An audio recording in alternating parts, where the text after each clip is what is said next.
Hello बच्चों, I hope you all are doing well. This side Khushboo Pareek. आज हम करेंगे क्लास 10th एनसीईआरटी का chapter acids bases and salt. आज हम सिर्फ एसिड को डिस्कस करेंगे। तो एसिड की प्रॉपर डेफिनेशन पे जाने से पहले हम देखेंगे कि भाई एसिड को हम कैसे पहचान सकते हैं डेली लाइफ में, टेस्ट करके, देख के, है ना। कैसे आप पता लगा सकते हो कि कोई भी चीज एसिड है।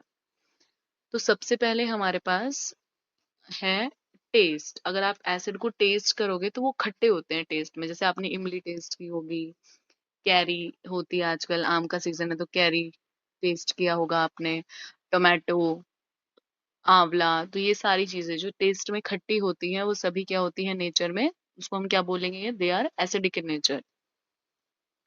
अब यहाँ पर कुछ टेस्ट दिए हुए हैं एसिड को पहचानने के लिए, है ना। इनको हम इंडिकेटर बोलते हैं। इंडिकेटर क्या होते हैं? वो सब्सटेंसेस होते हैं जो हमारी हेल्प करते हैं पहचानने में कि दिया हुआ सब्सटेंस एसिड है या बेस है। ठीक है। तो नेचुरल इंडिकेटर्स की बात हो रही है। सबसे पहले नेचुरल इंडिकेटर में सबसे पहले हमारे पास लिटमस है। लिटमस पेपर आपने सुना होगा 7th क्लास में चीज। तो एसिड्स जो होते हैं वो रेड लिटमस को कन्वर्ट कर देते हैं ब्लू लिटमस में। ठीक है, turn red litmus to blue. ठीक है, एसिड्स। और वहीं अगर मैं बेसिस की, यहाँ पर साथ में बेस का भी दिया हुआ है, अगर मैं बेस की बात करूँ तो वो क्या करते हैं, उल्टा, वो टर्न कर देते हैं रेड लिटमस को ब्लू में। नेक्स्ट हमारे पास है टर्मरिक, हल्दी। अगर आप हल्दी का यूज़ करते हो और टेस्ट कर रहे हो कि दी हुई चीज़ एसिड है या बेस है। बेसिस की मैं बात करूँ, आप टेस्ट की बात करें तो हम, तो बेस जो होते हैं वो टेस्ट में बिटर होते हैं, कड़वे होते हैं टेस्ट के अंदर। ठीक है, वहीं एसिड जो है वो टेस्ट में कैसे होते हैं, खट्टे होते हैं। तो टर्मरिक का एक टेस्ट है, ये भी नेचुरल इंडिकेटर है। अगर एसिड के साथ यूज़ की जाए तो टर्मरिक में कोई चेंज नहीं आता, इट रिमेन्स येलो। वहीं अगर बेस अप्लाई कर दिया जाए तो वो क्या चेंज हो जाता है, रेडिश ब्राउन कलर का हो जाता है। जैसे कि आप सोप का एग्जांपल है, घर में खाना खाते हुए कभी हमारे कपड़े पे खाना गिर गया है ना, और खाने में हल्दी यूजुअली डलती है, सब्ज़ी में हल्दी डलती है, तो अगर उस कपड़े के ऊपर फिर साबुन को लगाया जाता है तो वो रेडिश ब्राउन कलर का हो जाता है। साबुन लगाने पे यूजुअली रेड कलर दिखाते हैं इसके अंदर, पर रेडिश ब्राउन या रेड कलर का हो जाता है। ठीक है, तो फर्स्ट, तो सबसे पहला यहाँ पे लिटमस पेपर का टेस्ट है, जिसमें अगर एसिड के साथ रिएक्शन, मतलब एसिड को अप्लाई किया जाता है तो वो टर्न कर देते हैं ब्लू लिटमस को रेड, और बेस क्या कर देते हैं, रेड लिटमस को ब्लू कर देते हैं। वहीं टर्मरिक की हमने बात की तो टर्मरिक क्या कर देता है, एसिड के साथ तो सेम रहता है उसका कलर, वहीं अगर बेस अप्लाई किया जाता है टर्मरिक के ऊपर तो वो कलर को रेडिश ब्राउन कर देता है या रेड कर देता है। नेक्स्ट है हमारे पास रेड कैबेज एक्सट्रैक्ट। तो रेड कैबेज एक्सट्रैक्ट क्या है, वो रेड कलर का ही रहता है, किसके साथ, एसिड के साथ, और वहीं बेस के साथ रिएक्शन करने पे वो ग्रीन कलर का हो जाता है।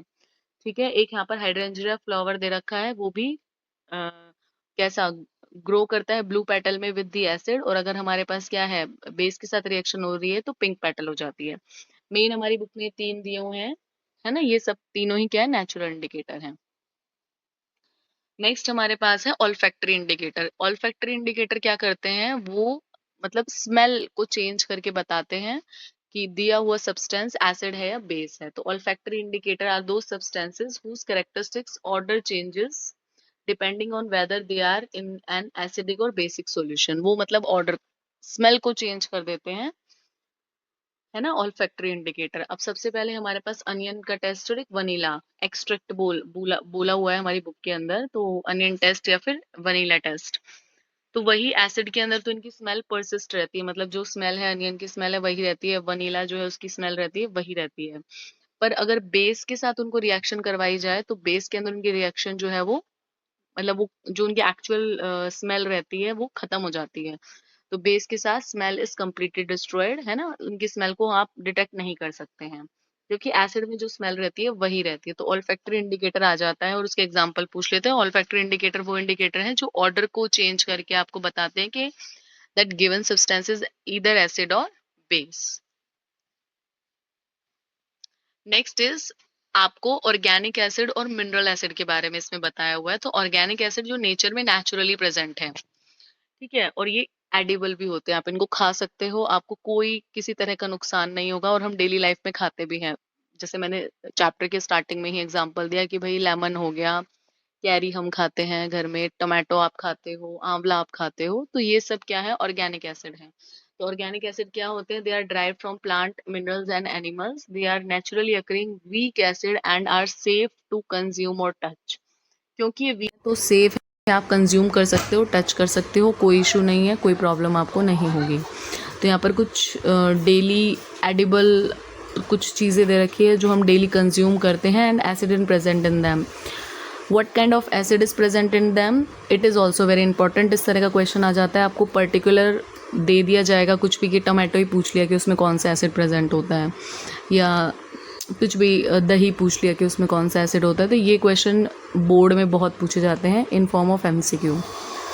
तो सबसे पहला यहाँ पर हमें वेस्प दे रखा है ना, तो इसके अंदर कौन सा एसिड है, मीथेनोइक एसिड। नेक्स्ट टमाटो, उसमें ऑक्सैलिक एसिड प्रेजेंट होता है। टर्मरिड, इसमें टार्ट्रिक एसिड, टर्मरिड क्या, इमली, उसके अंदर टार्ट्रिक एसिड प्रेजेंट होता है। नेक्स्ट लेमन हो गया या ऑरेंज हम खाते हैं, उनमें सिट्रिक एसिड प्रेजेंट होता है। विनेगर, इसमें एसिटिक एसिड होता है। नेक्स्ट दही हो गया, इसमें लैक्टिक एसिड प्रेजेंट होता है। तो ये इंपॉर्टेंट है, पर्टिकुलर आपको दे दिया जाएगा नाम और टाइप ऑफ एसिड उसमें पूछ लिया जाएगा। Next one is mineral acid, जो नेचुरल प्रेजेंट नहीं होते हैं, उनको वो आर्टिफिशियली मेड होते हैं, मतलब ह्यूमन बींग खुद बना रहा है रिएक्शन करके, तो मैन मेड एसिड इनको बोलते हैं, मिनरल एसिड को। तो man made acid prepared from the mineral of earth, these are highly concentrated, highly dangerous and central to modern laboratory chemistry। तो बहुत ज़्यादा कहें हम डेंजरस है, बहुत हार्म हमारी बॉडी को हो सकता है, हम इनको कंज्यूम नहीं कर सकते हैं। तो जैसे HCl हाइड्रोक्लोरिक एसिड हो गया, सल्फ्यूरिक एसिड हो गया, नाइट्रिक एसिड हो गया, and sulphuric acid is also known as king of chemicals, king of chemicals. एक और एसिड की मैं बात करूँ यहाँ पे, कार्बोनिक एसिड। एक और एसिड की मैं यहाँ पर बात करूँ, कार्बोनिक एसिड, ये मिनरल एसिड है but it is weak acid. तो यहाँ पर साइड में इसको थोड़ा हाईलाइट करके बताया हुआ है यहाँ पे, दो it is prepared from the mineral, it is weak acid, famously used in the soft drinks, जो यूजुअली हम पीते हैं ना, लिम्का हो गया या जो भी डिफरेंट टाइप के सॉफ्ट ड्रिंक्स आते हैं, उनमें प्रेजेंट होता है। नेक्स्ट डिफरेंस है ऑर्गेनिक और मिनरल एसिड का। तो फर्स्ट वन, ऑर्गेनिक एसिड जैसे हमने देखा प्लांट या एनिमल से मिलते हैं, तो सोर्स क्या है इनका, कहाँ से मिलते हैं, प्लांट या एनिमल से। और मिनरल एसिड अर्थ के मिनरल से, मैन मेड होते हैं। नेक्स्ट है ऑर्गेनिक एसिड वीक है, इसीलिए आप उसको कंज्यूम कर पाते हो। ये पार्शियल आयोनाइजेशन शो करते हैं। आयोनाइजेशन का मतलब होता है कि अगर आप इनको वाटर में डिसॉल्व करते हो किसी भी एसिड को, तो वो H पॉजिटिव आयन रिलीज करते हैं। तो ये जो H पॉजिटिव आयन रिलीज करते हैं वाटर के बाद, ऑर्गेनिक एसिड वीक एसिड है, तो पार्शियली करते हैं, मतलब कंप्लीटली डिसोसिएट नहीं होते हैं। वहीं अगर हम बात करें मिनरल एसिड की, तो ये स्ट्रॉन्ग एसिड है, कंप्लीट आयोनाइजेशन, मतलब H पॉजिटिव आयन जितने भी होते हैं वो कंप्लीटली डिसॉल्व कर देते हैं।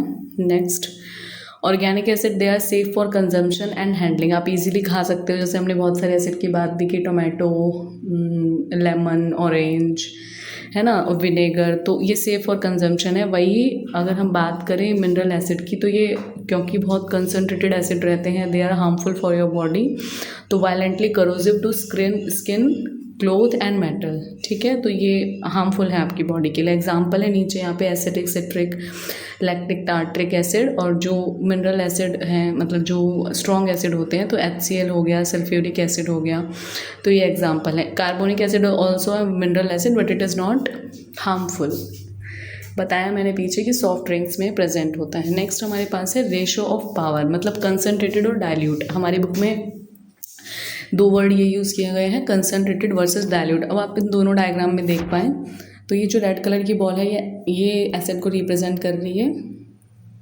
और ये जो ब्लू कलर का है ये वाटर है। तो पिक्चर में क्लियर दिख रहा है कि जो डाइल्यूट एसिड है उनमें ब्लू कलर ज़्यादा है, मतलब उनमें वाटर ज़्यादा है। और वहीं अगर हम बात करें ये कंसनट्रेटेड एसिड है, इसके अंदर रेड कलर ज़्यादा है, मतलब इसमें एसिड का अमाउंट ज़्यादा है। तो कंसनट्रेटेड एसिड वो होते हैं जिनमें वाटर का अमाउंट कम प्रेजेंट हो, डाइल्यूटेड एसिड वो रहते हैं जिनमें वाटर का अमाउंट ज़्यादा प्रेजेंट हो, ठीक है।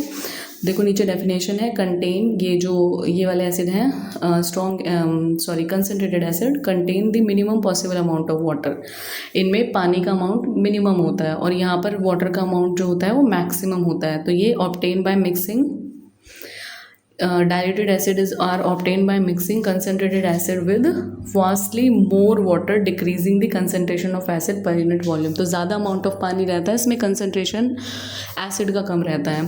कंसनट्रेटेड एसिड में पानी वाटर का अमाउंट बहुत ही कम मिनिमम रहता है और एसिड का अमाउंट बहुत ज़्यादा रहता है. ठीक है. नेक्स्ट है कोरोसिव रियलिटी. तो कंसनट्रेटेड एसिड जो रहते हैं, जैसे पीछे बताया कि they are harmful for the skin, for the clothes. ठीक है. तो ये बहुत हार्मफुल है. बात करूँ मैं मिनरल एसिड की, not organic acid. Organic acid तो आप इजीली उसको खा सकते हो. तो concentrated mineral acid like sulfuric acid and nitric acid, they are violently corrosive. They attack and destroy the organic tissue, eat through cotton fabric and corrode structural metal. ठीक है. तो मेटल्स जो होते हैं उनको भी ख़राब कर देते हैं. हमारी बॉडी की, हमारी स्किन जल सकती है इन एसिड से. एसिड अटैक वगैरह बहुत मूवीज़ आ रही हैं इनके ऊपर, देखा होगा आपने. तो लेबोरेटरी रूल क्या है भाई, लेबोरेटरी में भी तो काम किया जाता है इन एसिड के साथ. तो किस तरह से काम किया जाता है वो देखो यहाँ पे. Acids are never stored in metal container. Acid को कभी भी मेटल के कंटेनर में नहीं रखते हैं, because they gradually corrode and eat up the metal, क्योंकि वो मेटल को खा जाते हैं. And they must always be kept in a glass के कंटेनर में रखना चाहिए. घर में भी जितने भी एडिबल एसिड्स हैं, जैसे एडिबल एसिड मैंने बताया, टमाटो, दही हम खाते हैं, तो उनको भी हम कभी भी मेटलिक कंटेनर में ना रखें. घर में भी उनको भी कांच के बर्तन में ही रखने की कोशिश करें, क्योंकि वो रिएक्शन कर जाते हैं, मेटल को ईट अप कर जाते हैं. और फिर वो जो दही या छाछ होते हैं, यूजुअली जैसे घर में तांबे के बर्तन होते हैं, उनमें तो बिल्कुल नहीं रखना चाहिए.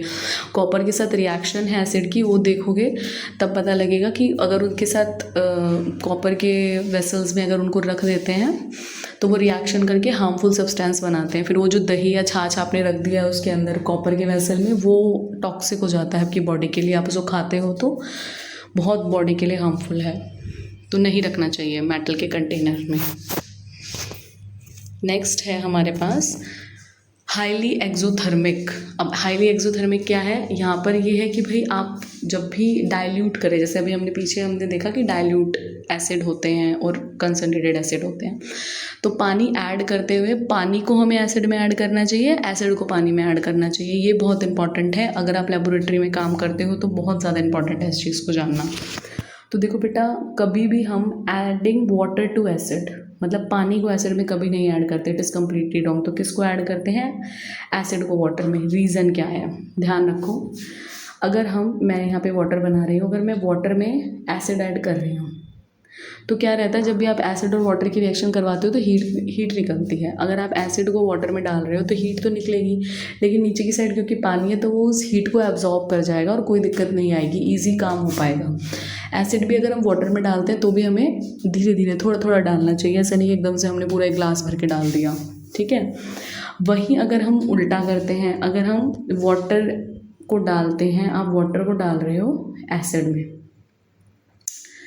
तो यहाँ भी वही वाटर को एसिड में डालोगे तो वही हीट प्रोड्यूस होगी, रिलीज़ होगी, लेकिन एसिड उस हीट को एब्जॉर्ब नहीं कर पाएगा, जबकि वहाँ पर वाटर उस हीट को एब्जॉर्ब कर रहा था. ठीक है. इस वजह से और क्या होगा, वो हीट तो एब्जॉर्ब हो नहीं पाएगी और वो पूरा का पूरा एसिड जो है वो स्प्लैश हो सकता है ऑन योर फेस टू. आपके मुंह पे आ जाएगा और आपका मुंह भी जल सकता है, जैसे यहाँ पर एक पिक्चर बना के बताया हुआ है. तो water hits concentrated acid pool, large amount of heat evolve हो रही है instantly, water boil instantly into the explosion steam. तो बहुत ज़्यादा स्टीम वहाँ पर निकल जाती है और एसिड जो है स्प्लैश आउट हो सकता है, कंटेनर के बाहर आ सकता है, आपके मुंह पे भी लग सकता है. और जबकि हीट तो दूसरे केस में भी आ रही है, लेकिन वहाँ पर वाटर क्योंकि नीचे प्रेजेंट है तो वो हीट को एब्जॉर्ब कर लेता है. तो always add acid to the water. ठीक है. एसिड को ही हमेशा हमें वाटर में ऐड करना है, इसको याद रखिए आप. It is always right, add acid to the water. Next है हमारे पास केमिकल प्रॉपर्टीज़ हैं एसिड की, तो जिनके बारे में हम बात करते आ रहे हैं. सबसे पहले these are sour in test, खट्टे होते हैं टेस्ट में. ठीक है. एसिड जो है they are sour in taste. Next है लिटमस कन्वर्जन. हमने देखा कि वो क्या करते हैं, ब्लू लिटमस को रेड में कन्वर्ट कर देते हैं. इलेक्ट्रिकल कंडक्टिविटी या इलेक्ट्रिसिटी को कंडक्ट करते हैं. तो when dissolve in water acid form acidic solution that act as an electrolyte. तो ये इलेक्ट्रिकली कंडक्टिंग होते हैं नेचर में, इलेक्ट्रिसिटी को फ्लो करवा देते हैं. और एक ही लास्ट पॉइंट है that when dissolve, not last but fourth point I would say, when dissolve in water give H positive ion. तो जब भी इनको पानी के साथ रिएक्शन, पानी के अंदर डाल दिया जाता है एसिड को, तो वो H पॉजिटिव आयन रिलीज करते हैं। ये भी एक प्रॉपर्टी है एसिड्स की। कुछ रिएक्शंस हैं यहाँ पे। सबसे पहले एसिड की रिएक्शन मेटल के साथ। तो एसिड मेटल के साथ रिएक्ट करके सॉल्ट और हाइड्रोजन गैस रिलीज करता है। अब ये हाइड्रोजन गैस का कैसे पता लगेगा? तो हाइड्रोजन गैस के लिए एक टेस्ट है, ये आपने फर्स्ट चैप्टर में देखा होगा, कैंडल वाला टेस्ट। कि कैंडल को जब आप लेके जाओगे पास में तो पॉप पॉप का साउंड आता है, तो उससे पता चलता है कि जब पॉप पॉप का साउंड आ रहा है तो इट मीन्स वहाँ पर कौन सी गैस है? Hydrogen gas. जैसे यहाँ दिखा रखा है, कैंडल के पास ले जाओगे तो पॉप पॉप साउंड आएगा आपको।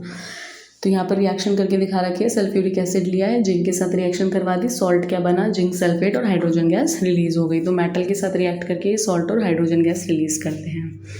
नेक्स्ट है acid reaction with metal carbonate. तो मेटल की कार्बोनेट के साथ भी ये सॉल्ट, कार्बन डाइऑक्साइड और वाटर रिलीज करेंगे। ठीक है, तो यहाँ पर HCl लिया है, उसकी Na2CO3, metal carbonate, sodium carbonate लिया, उसके साथ रिएक्शन करवा दी, तो सॉल्ट तो सोडियम क्लोराइड बन गया NaCl। अब आपको दिख रहा है CO3 बच गया, तो ऑब्वियसली कार्बन डाइऑक्साइड गैस निकलेगी और वाटर भी रिलीज हो रहा है। यहाँ पर एक इसकी केमिकल एप्लीकेशन दे रखी है कि जो बेकिंग सोडा होता है वो एंटासिड की तरह एक्ट करता है। बेकिंग सोडा जो घर में भी हम यूज़ करते हैं खाना बनाने में, बहुत सारे ऑब्जेक्ट्स जैसे इडली वगैरह बनते हैं, उसको फर्मेंट करने के लिए वो डाल देते हैं उसके अंदर बेकिंग सोडा। तो वो हमारी बॉडी के अंदर भी बेकिंग सोडा क्या करता है, हमारे पेट में, हमारे स्टमक में एक नेचुरल एसिड जिसको बोलते हैं हाइड्रोक्लोरिक एसिड, वो प्रेजेंट होता है। अब जब उस एसिड का अमाउंट ज़्यादा हो जाता है तो बॉडी में एसिडिटी होने लगती है। तो अगर वो कंज्यूम कर लिया जाए, है ना, बेकिंग सोडा, तो वो उसको न्यूट्रलाइज कर देता है, क्योंकि वो सोडा है तो वो एसिड को न्यूट्रलाइज कर देता है और हमारा स्टमक जो है उसको रिलीफ मिल जाता है। ठीक है, next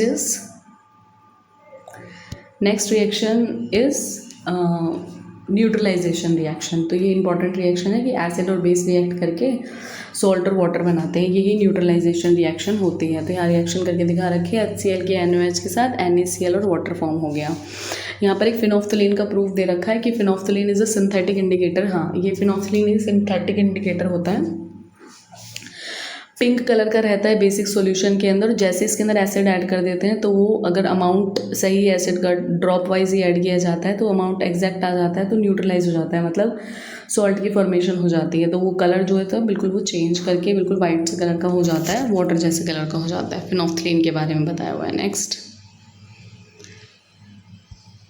is reaction with the metal oxide. तो एसिड जो है वो मेटल के ऑक्साइड के साथ भी रिएक्शन करते हैं और सॉल्ट और वाटर बनाते हैं।